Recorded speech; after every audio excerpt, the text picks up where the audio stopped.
Hello friends, আসসালামু আলাইকুম। তো কেমন আছেন সবাই? আশা করি সবাই ভালো আছেন। তো আবার চলে আসলাম আপনাদের মাঝে নতুন একটি ফটো এডিটিং টিউটোরিয়াল নিয়ে। তো গাইস, আজকে ভিডিওটি হলো যারা ফটো এডিটিংয়ে একেবারে বিগিনার তাদের জন্য। তো আজকের ফটো এডিটিংটা হলো কীভাবে একেবারে স্মুথলিভাবে ফেস স্মুথ করতে পারবেন খুবই সহজেই মোবাইল দিয়ে। তো গাইস, বেশি দেরি না করে সরাসরি চলে আমাদের মূল টপিক আর ভিডিওটি শুরু করার আগে যারা এখন চ্যানেলটি সাবস্ক্রাইব করে নিন আর পাশে থাকা বেল আইকন অন করতে একেবারে ভুলবেন না। তো গাইস, আমরা সরাসরি চলে যাই আমাদের মূল টপিকে। তো ভিডিওটি শুরু করার আগে বলে রাখি, যাদের ভিডিওটা একটু ভালো লাগে লাইক করবেন এবং কেমন লেগে সেটা কমেন্টে এখনই জানাবেন। তো গাইস, আমরা যে ফটোটা স্মুথ করবো ফেস, সেই ফটোটা আমরা সিলেক্ট করে নিব। সিলেক্ট করে নেওয়ার পর গ্যালারি থেকে আমরা শেয়ার অপশনে ক্লিক করে অটোডেস্ক স্কেচবুকে আমরা অ্যাড করে নিব। তো অটোডেস্ক স্কেচবুক যাদের নেই তারা ইনস্টল করে নেবেন, আর যাদের আছে তারা এখান থেকে সরাসরি চলে যাবেন। গুগল প্লে স্টোরে পাওয়া যাবে, একেবারে ফ্রি, এটার কোনো প্রো ভার্সন লাগে না। তো গাইস, আমরা অটোডেস্ক স্কেচবুকে আসার পর এখান থেকে আমরা উপরে কিছু টুলবার দেখতে পাচ্ছি। এই টুলবার থেকে মাঝখানে যে টুলবারটা, সেই টুলবার আমরা ক্লিক করে দিব।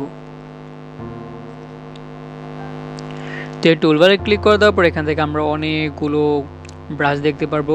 অনেকগুলো ব্রাশ দেখার পর এখানে আমরা এরকম টাইপের কিছু ব্রাশ দেখতে পারবো।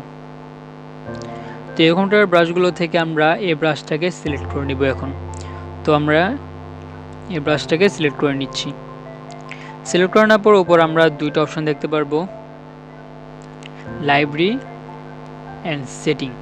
তো এই লাইব্রেরি অ্যান্ড সেটিং, এখান থেকে আমরা সেটিং যে অপশনটা, সেই অপশনটা আমরা চলে যাওয়ার পর এখানে যেই সেটিংটা দেখতে পাচ্ছেন, আপনাদের সবার এটার ভিতরে উল্টাপাল্টা থাকতে পারে, কিন্তু এখানে যেই সেটিং দেখতে পাচ্ছেন সেটা স্ক্রিনশট মেরে নেবেন এবং এটা কোনটা কেমন, সাইজটা 25.1, তারপর ফ্লো এটা 4%, এমন করে আপনারা এটা সেটিং করে নেবেন। সেটিং করে নেওয়ার পর আমাদের যে ফেসটা, সেই ফেসটা একেবারে প্রফেশনালভাবে স্মুথলি এখন করব।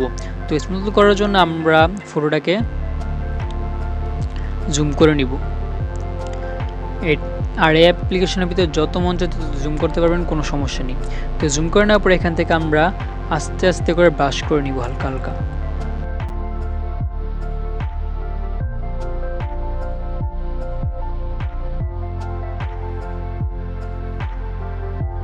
করার দ্বারা এটা একেবারে ক্লিন অ্যান্ড স্মুথ হয়ে যাচ্ছে।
তো গাইস, আমাদের ফেস দেখতে পাচ্ছেন একেবারে স্মুথলি হয়ে গেছে প্রফেশনালভাবে। তো আমরা এখন এটা দেখতে পাচ্ছি, এখানে আমাদের কিছু এখানে দাগ আছে, যেমন এখানে একটু রাস্তার মতো দাগ আছে, সেগুলো বোঝা যায়। এখন এগুলো যাতে না বোঝা যায় তার জন্য আমাদের কী করতে হবে, তার জন্য আমাদের দরকার হলো স্ন্যাপসিড অ্যাপ্লিকেশন। তো স্ন্যাপসিড অ্যাপ্লিকেশনে এখান থেকে আমরা সেভ করে স্ন্যাপসিড অ্যাপ্লিকেশনে নিয়ে যাব।